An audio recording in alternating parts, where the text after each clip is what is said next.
Hello there. Welcome to my channel. Hopefully you've seen some of my previous videos on how I make segmented turning, but if not, this video is going to be a fairly long one. Clocks in at over 40 minutes, and it's simply going to focus on turning the bottom of this vessel and the next two layers. If you're interested in the design aspect, then the video following this will focus on that. I didn't speed it up. It's all in real time. I tried to leave as much in as I could, and I hope you find it enjoyable and maybe learn something. So stay tuned and thanks for watching.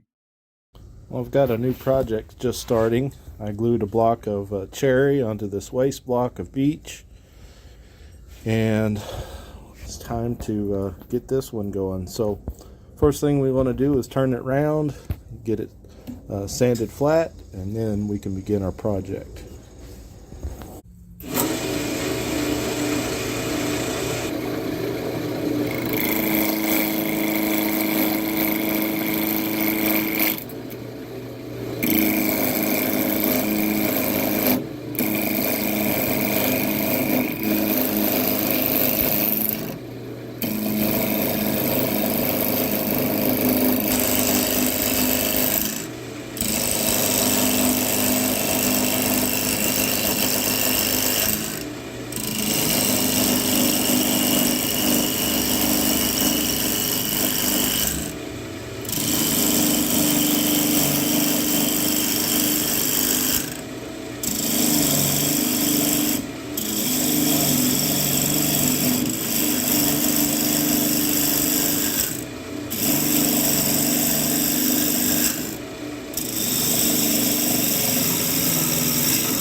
Okay, so I still need a little bit to get this completely round. See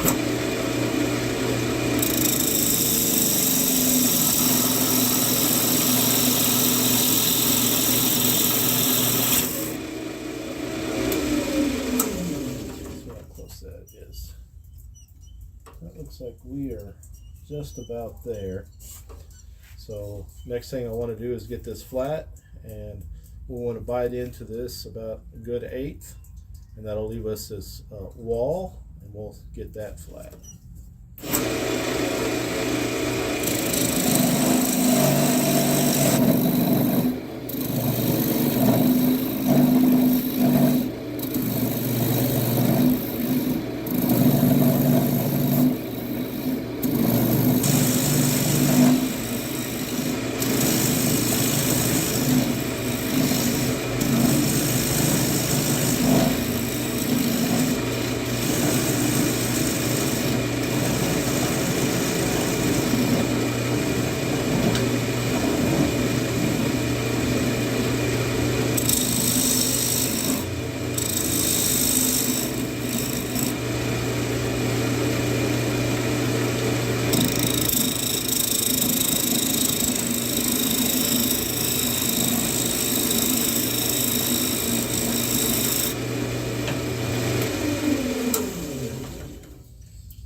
Okay, so that looks really close. So what I want to do now is I'm just going to refine this outside shape a little bit. I kind of in my mind know that I want this to be really circular in form. It's not necessarily going to be a vase, but it'll be a circular type object, a vessel. I hadn't made one out of cherry like the design I'm thinking, but let me go ahead and get that started.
that's pretty close to a good starting point for the shape that I want. So let me sand this flat and I'll show you what it looks like.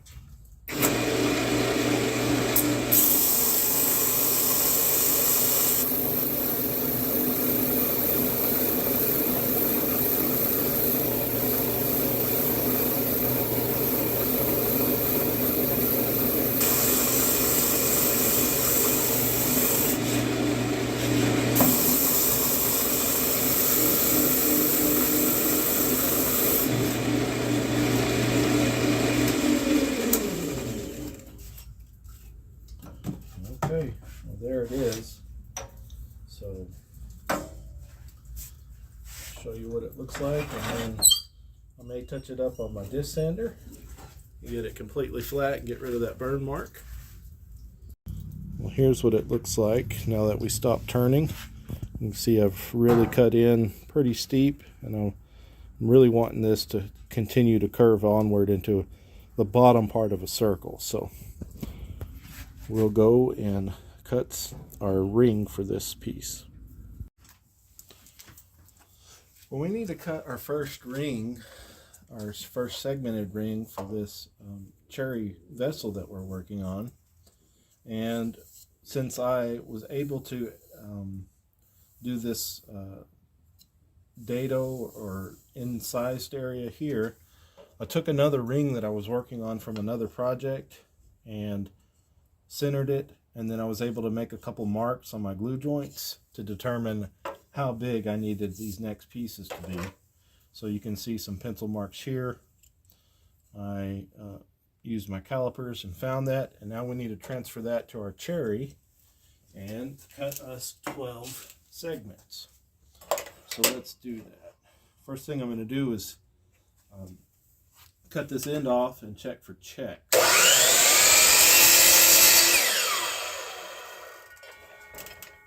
If there's any checking or areas of splits, which sometimes happen in woods, we're not going to use it, but this looks fine. So I'm going to transfer my marks to the inside of my cut. And if you haven't watched any of my videos before, you need 15-degree miter cuts on both ends in order to get 12 pieces that equal a circle, or 360 degrees. So I'm just going to adjust my fence over with my little stop and clamp that down, and I'm going to mark this one. I'll mark all of them so we get continuous grain in our pattern, because I prefer it that way unless I'm doing a random pattern. But let's go ahead and cut this first piece.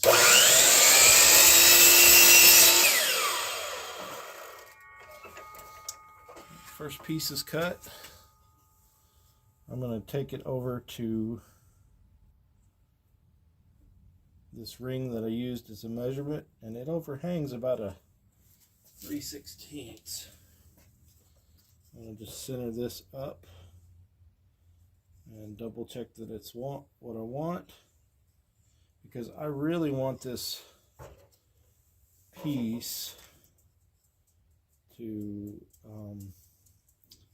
give me as much curve on this as I can. So we don't need it to overhang the face of our bowl by about 3/8 to 1/2 inch. This is an 1.25 inch block, but we really want to get as much width out of this as we can. I could take it a little bit further, but I'm going to stick with this, and that should give me the profile that I'm looking for. So let's cut 11 more.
Well, now that we've got our 12 pieces, let's go and glue these up into a circle. I'll show you how to do that on this one, and it'll give you a good idea how the rest of them are done.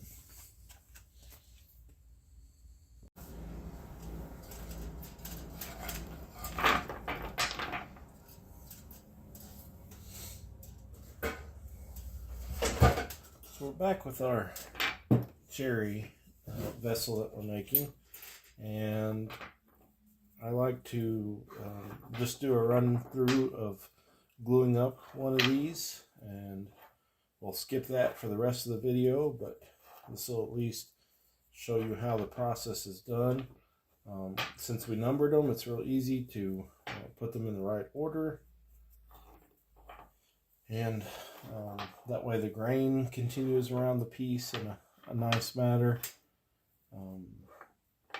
It just makes it easier to number it. That way you know you've got 12 pieces, not 11 or 13. And it's just a nice way to keep count of that. So the way I like to do this is a rub joint method, where you put glue on one of the segments and then rub the other segment into it, and you'll feel the glue start to grab as the piece has some friction on it in that rub joint. And then I simply continue that around on the rest of the piece.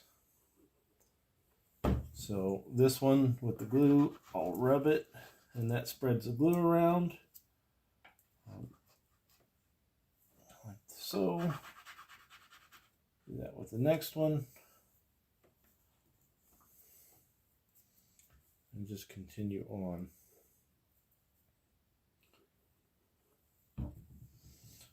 Once you've done so many of these, you can get kind of fast at it, and it's not that big of a deal to do. I will comment though that if you're using woods that have a semi-porous or an open grain, you may have to use more glue because it will soak into those fibers of the end grain. And you want all this to grab really well. Okay, so we just got a few more to do. And I try to work in a semi-quick manner so that you have a little bit of a time where you can adjust the piece. Sometimes if the piece isn't pushed down all the way flat, or maybe you bumped it, you want to have a little bit of open time to move everything around if you need it. Okay, this will be our last piece.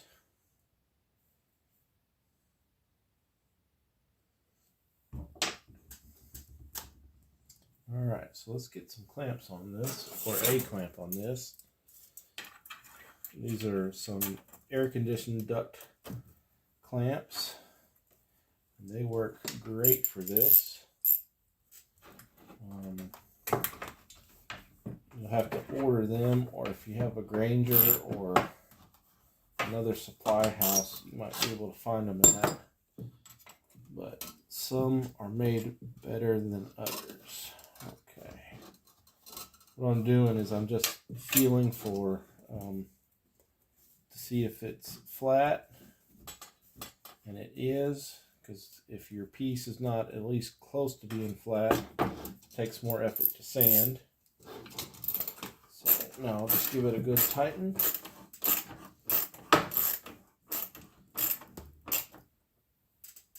Okay, and there it is for our cherry vessel. So we'll let this set up.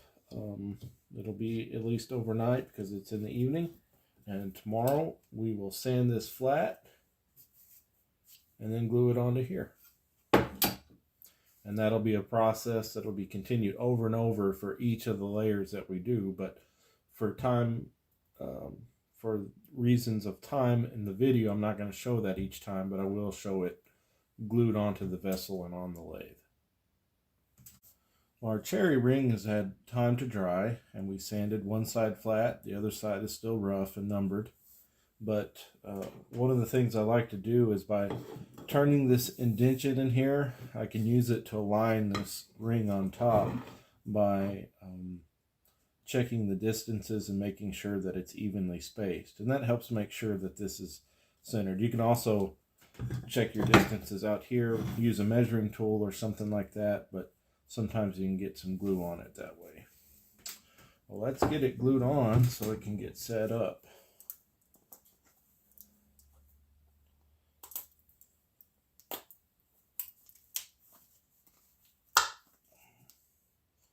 Got a little bit of a clogged nozzle in this deal. Let me see if this will work.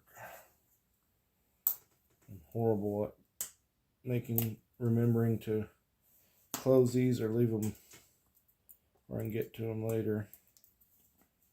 Okay, let's get this glued up. I'm going to put a nice amount of glue here. I know from test fitting it that it doesn't go all the way to that inner cut. And I am going to spread this glue around so that we get full coverage on this piece. And then I want to check my alignment on the inside. And that looks pretty good. I'm happy with that. So what I'll do is I'm going to wipe this excess glue off. And then I'm going to add a weight to the top of this. You don't have to add a weight, but I find that it compresses the joint a little bit and acts like a clamp. If you have too much glue on there, if I would have just set it down and not moved it around and try to spread that glue out, a lot of times when you put a weight on it, it'll slide. So it is setting up as we speak. And that should be good. So we'll just wait for that to set up and then we'll get it back on the lathe. We'll try to shoot from this angle first and then we'll go to the inside. I just really want to follow this curve around. And I also want to cut into this and clean up anything that's going on with this glued edge, which I kind of see some little chips there. So I want to cut into that as well. I think I'll start off with my scraper. This works really well, but I'm going to cut this, get rid of all of my square edges, and basically I want to get the biggest piece out of this I can. So I'll true all this up and go from there.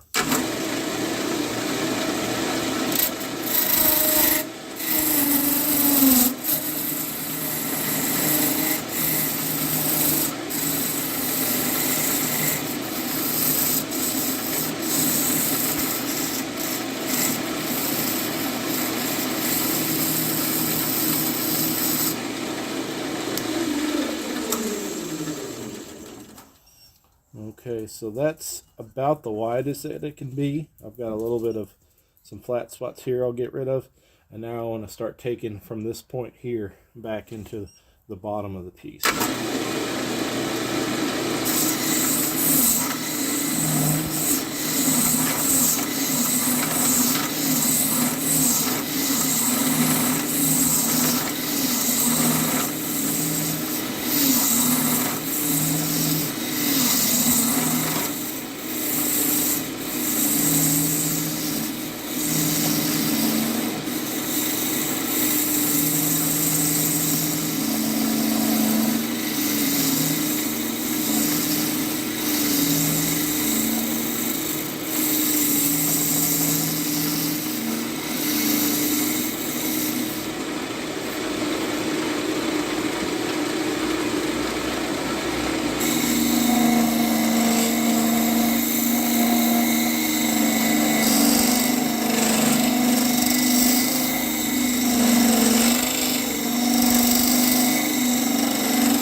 See, my glue joint here is having some issues, I'm hoping that by just cutting through it, that glue joint will cut up. That maybe I dinged these edges or got it off center. But I'm going to cut some more on it, and if it doesn't clean up, then I'm just going to have to part this piece off and try again.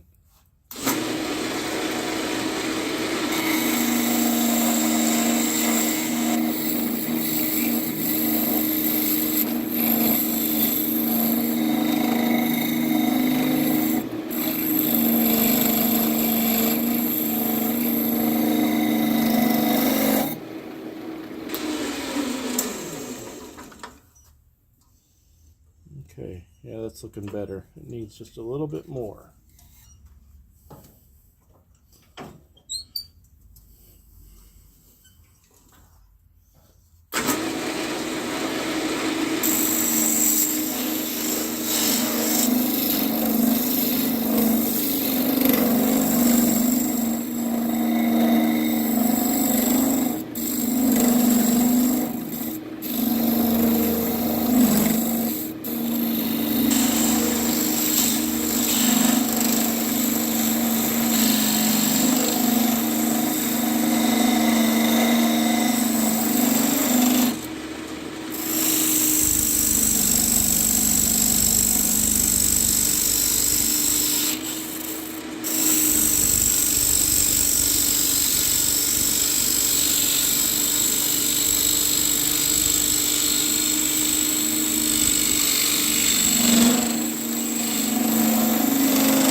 Okay, I'm going to hit that with some sandpaper and see where we're at.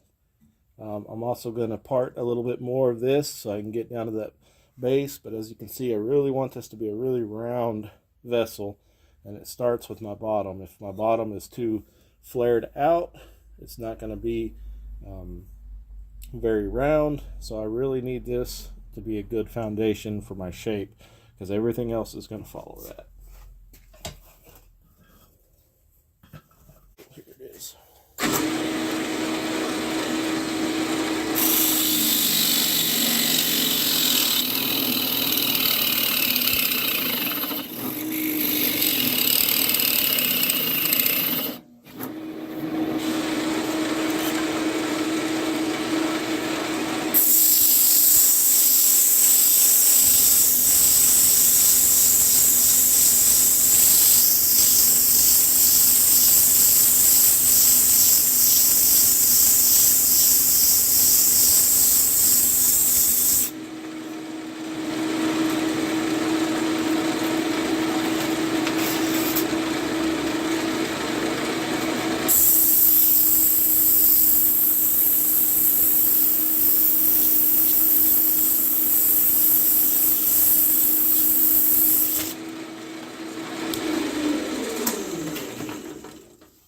Okay, yeah, so that looks good. That slight edge that I had that was a little bit of a gap, it could have been from it getting rocked with the sanding board, something like that, but fortunately it was just very much on that edge, and it's cleaned up now. I'm going to leave that little knot there. Still have some sanding to do and refinement of the shape. And if it opens up anymore, I'll use some black super glue and fill that in. But let's work on the inside now.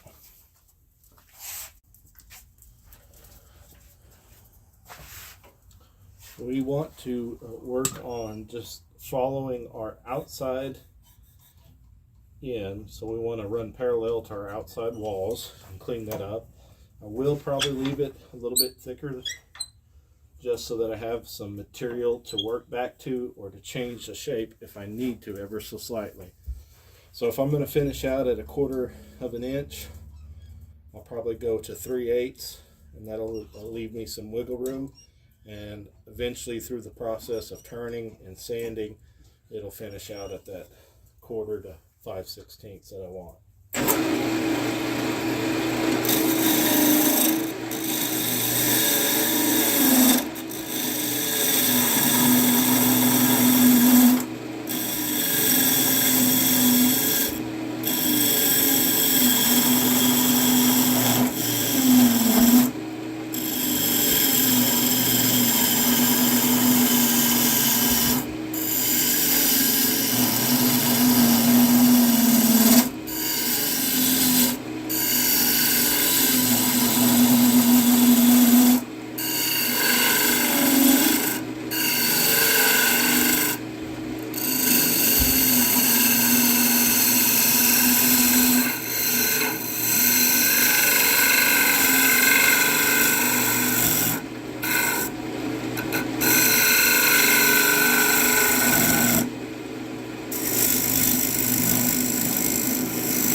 Okay, it looks like I need to flatten this top edge a little bit, but I'm happy with that.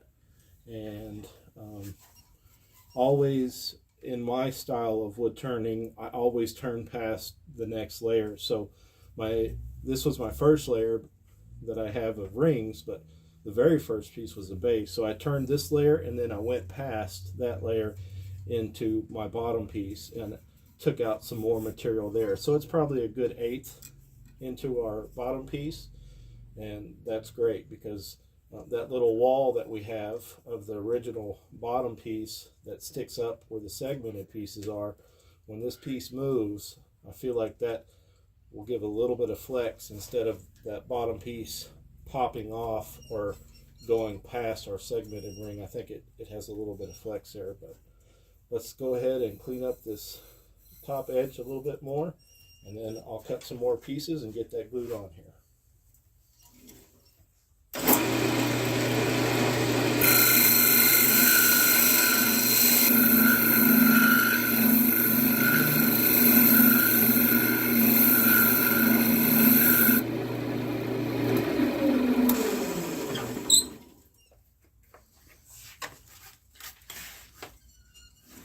Looks good.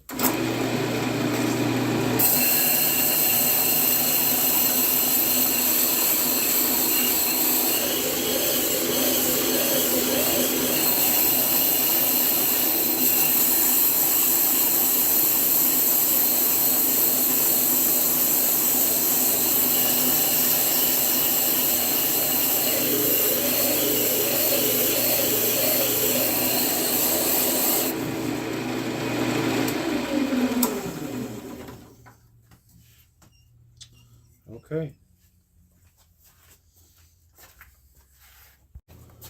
I cut another ring of cherry and added onto this, and also filled in this hole with some black super glue. So what I want to continue to do is I want to continue to work on my shape, and I want this again to be as close to a sphere as I can for this part, and then once we get up to the shoulder we'll change a little bit, but for this part I want it to be as round as I can get it. So I'll work on first just getting all these hard corners knocked off, and then I'll see if I can tweak the shape just a little bit.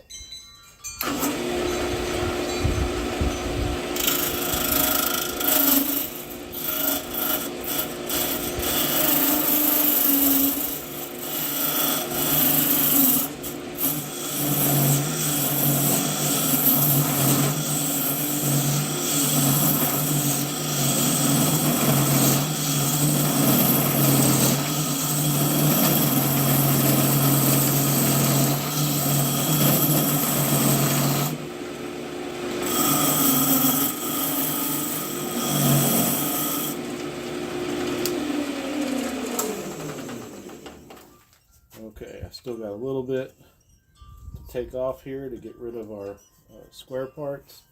So I'm going to do that, and then I'm going to see how far I can cut in or continue this curve.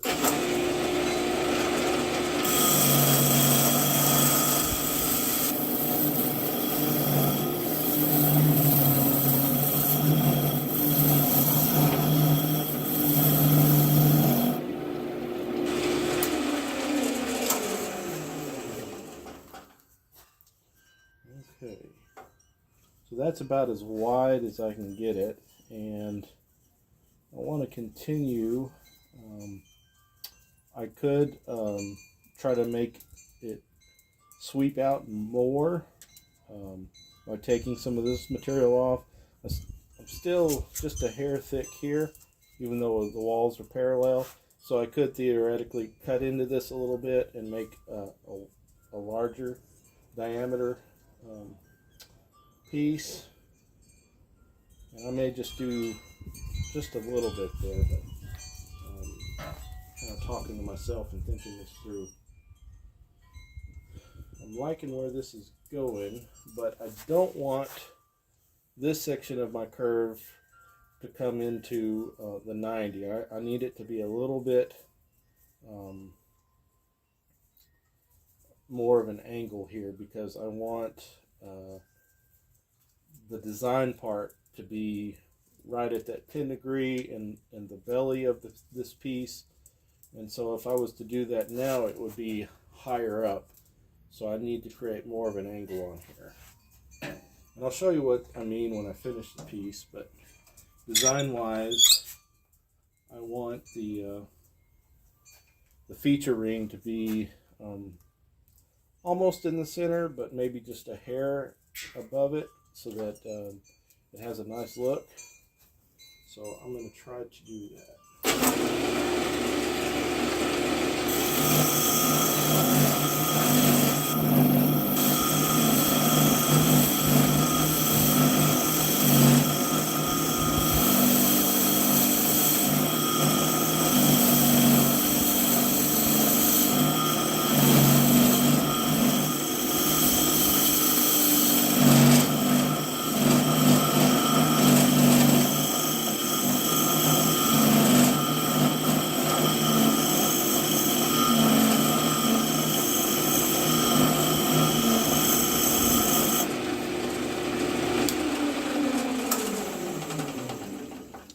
Okay, and so to do that, if you can kind of see, I've cut in here, and it looks like I need to remove some material from in here to get that sharper angle I have, because now I've got maybe a pretty nice angle here. It hadn't flattened out yet. I want it to start flattening out somewhere up in this, maybe a couple more rings. So I'm happy with that, but I've got to lose some of this material in here. And we have the material to do that, so that's great.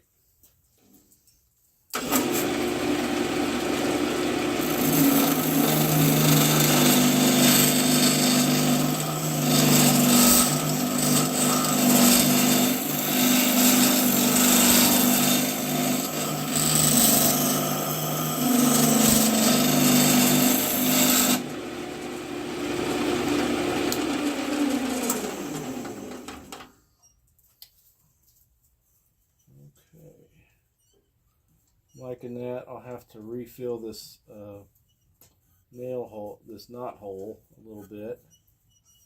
You can tell where I haven't cut all the way through, but that is looking pretty decent. I'm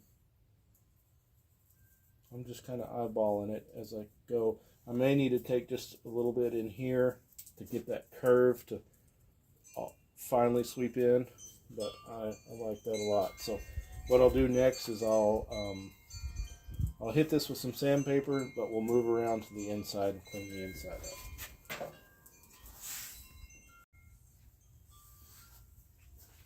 I've got it where it's ready to turn from the inside, and now I'm pretty locked into what the shape that I want, so I am just going to simply try to cut in parallel to the outside of my walls.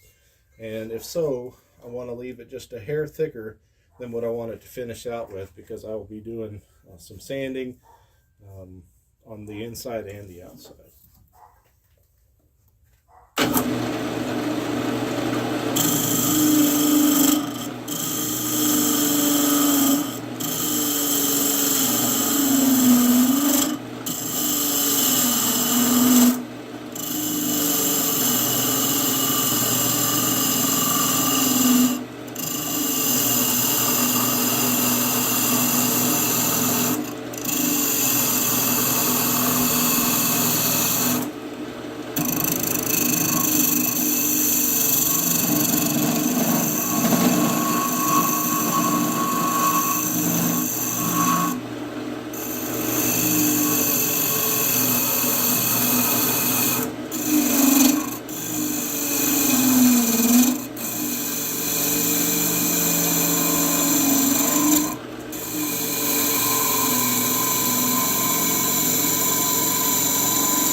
cherry is cutting really nice. I want to just stop and feel. So just from my hands, I can tell that I'm probably about a 16 thicker up in this top section, this top, the last ring, and then I thin down towards the bottom. So I'm going to go ahead and take a good 16th to about the midway of this bottom ring and try to get it where it's parallel.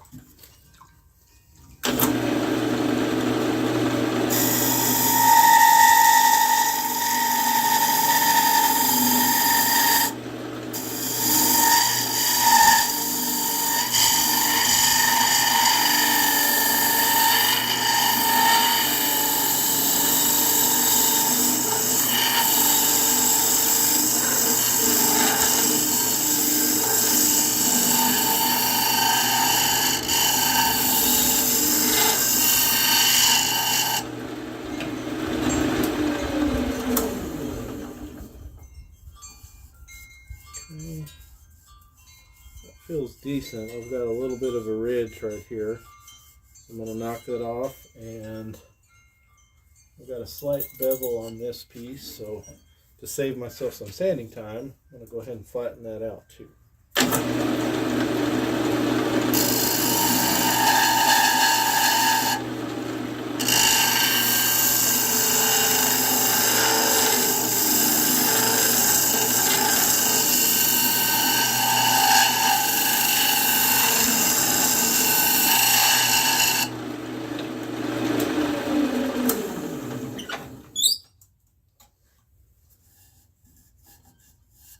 Okay, I'm happy with that. So what I'm going to do is I'm going to sand this flat, and I've decided on a design for this piece, and I'll show you that design probably in the next right after this, and I'm going to go ahead and cut some pieces for that so that we can get some rings started to glue up. But I like to cut all the pieces for my design before I add my next segmented ring with the design in it. I want to make sure that's all squared away.